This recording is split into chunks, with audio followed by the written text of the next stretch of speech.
Over 20,000 tech workers were laid off in the last 90 days, not because their companies were struggling, but because AI made them unnecessary. Summer's supposed to be when people find work. This summer, AI is making sure they can't. Welcome back to Guts.Clout.Carnage. My name is Siphon. It's that time. Get your coffee, get your OJ, get your water, stay hydrated, sit back, and let's get into it. Everyone's been arguing about whether AI will take jobs. That debate is over. It already did. The question nobody's asking is, what happens when AI layoffs collide with a summer economy that's already on life support? Let's start with what we can prove. Meta just laid off 8,000 people, not because the company was struggling. Their stock is near all-time highs. They laid them off because AI made those roles redundant. Zuckerberg literally said it. Leaked audio confirmed it. Employee data being used to train AI workers that replace the humans who generated the data. Once again, employee data being used to train AI workers that replace the humans who generated the data. It's not downsizing. It's the system replacing its own infrastructure while it's still running. And Meta's not alone. Microsoft restructuring around AI. Google hiring slower, automating faster. IBM, their CEO said they replaced thousands of back office roles with AI and aren't bringing them back. This is the first wave, and it already happened. Now, here's where it gets interesting, because the first wave hit tech. People in coding, data analysis, content creation. The ones who were told they were building the future, turns out the future doesn't need all of them.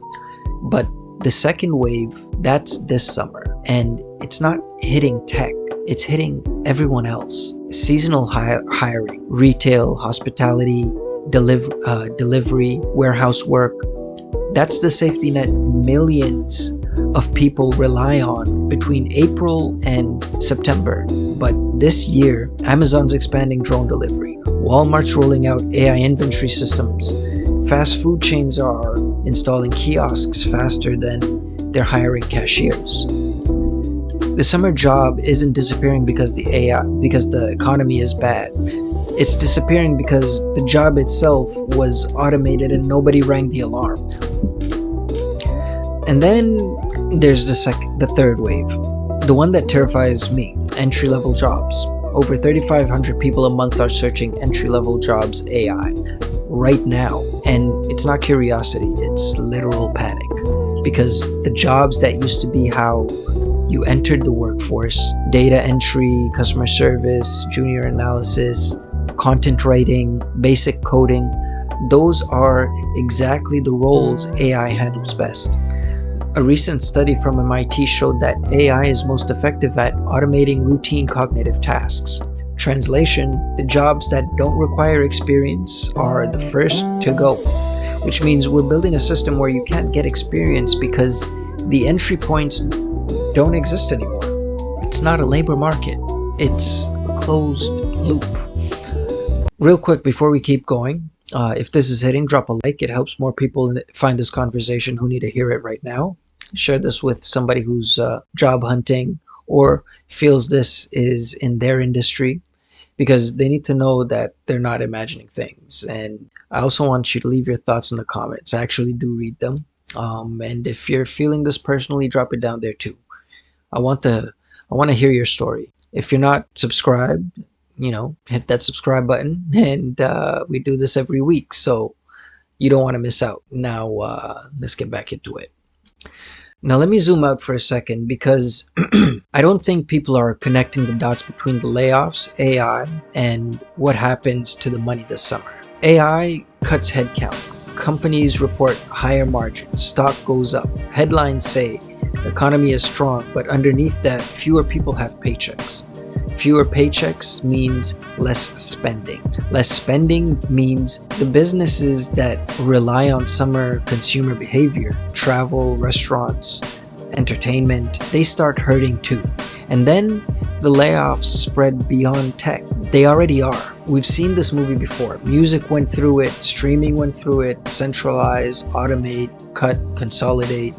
Except this time it's not an industry being disrupted. It's the entire labor market, and the people at the top are telling you it's fine because the GDP numbers look good, but GDP doesn't pay your rent. So let me be clear about where I actually stand, because this isn't just about AI being scary. That's just the surface, and everyone's already doing it.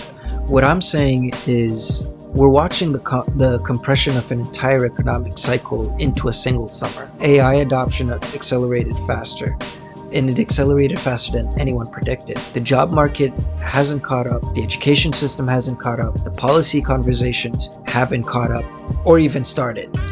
And the people who are supposed to be sounding the alarm, the ones with the platform and the data, they're the ones investing in the technology that's causing the problem. It's not a conspiracy, it's just how incentive structures work every time without exception. The summer of 2026 isn't going to be remembered as the summer AI took jobs. It's going to be remembered as the summer we realized the jobs were already gone and nobody told us. That's just how I see it. Now I want to hear from you. Are you feeling this? Has AI already affected your industry or your job search? Or do you think this is just the economy doing what it's always done? Destroying old jobs and creating new ones? Drop it in the comments. This is one of those conversations where the direction and the answer isn't obvious, but I actually do think the direction is obvious with this one. So if you enjoyed this episode, like, comment, share, subscribe. Every single one of those actions helps this channel grow, and I appreciate every one of you who's been here with me from the beginning and rocking with Guts.Clout.Carnage from the beginning. More is coming, and yeah, this is Guts.Clout. This is Guts.Clout.Carnage. My name is Siphon. Take care of yourselves and peace.